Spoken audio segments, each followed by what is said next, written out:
Howdy folks, it's the third week of December 2025 and welcome to This Week in the West.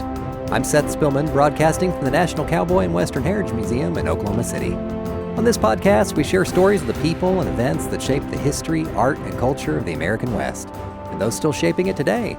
We'll start with a little-known fun fact. Our cowboy is also an Indian. The cowboy on our museum logo, that is. The silhouette of a cowboy with thick woolly chaps, belt buckle, bandana, and wide-brimmed cowboy hat is based on a photograph of Jackson Sundown, one of the great rodeo competitors of the early 20th century and a full-blooded member of the Wallowa Band of the Nez Perce tribe. Today, we remember the legendary Jackson Sundown, who died this week, December 18th, 1923. Sundown was already in his late 30s when he developed a reputation around the Northwest as an excellent horse trainer. He lived with his wife on a ranch in Idaho where they bred, raised, and sold horses. Looking to make some extra money, he began competing in rodeos.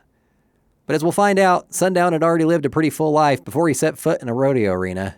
That's why it's all the more remarkable that in 1911, at age 48, he climbed on the back of a saddle bronc at the Pendleton Roundup and made it to the event's finals.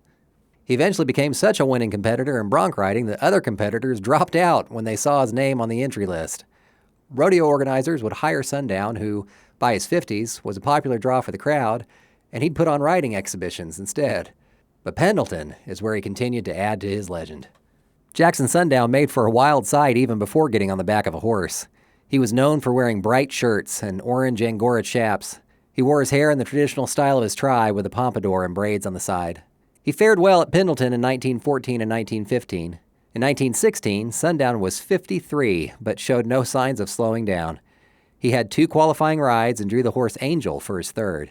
He climbed atop the bronc, and his chaps were flapping up and down, up and down. Sundown held on with all he had, spurring the horse to make it buck even harder. Eventually, Angel came to a standstill, having been ridden into submission. The crowd went wild, and Jackson Sundown was awarded the Bronco-busting title.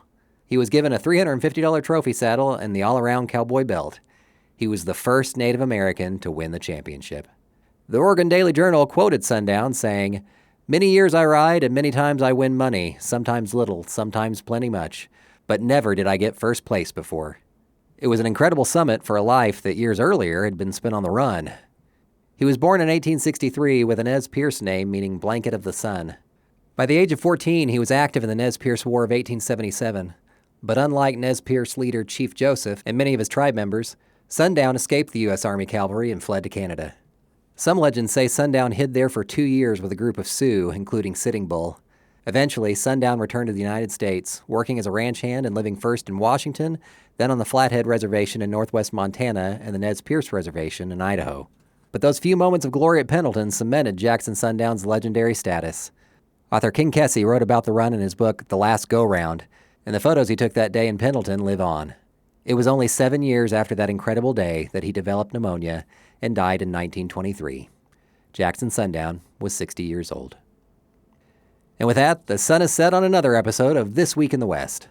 Our show is produced by Chase Spivey and written by Mike Kaler. Follow us and rate us on Apple Podcasts or wherever you hear us. That'll help us reach more people. You can follow us on social media and online at thecowboy.org. Got a question or a suggestion? Drop us an email at podcast@thecowboy.org.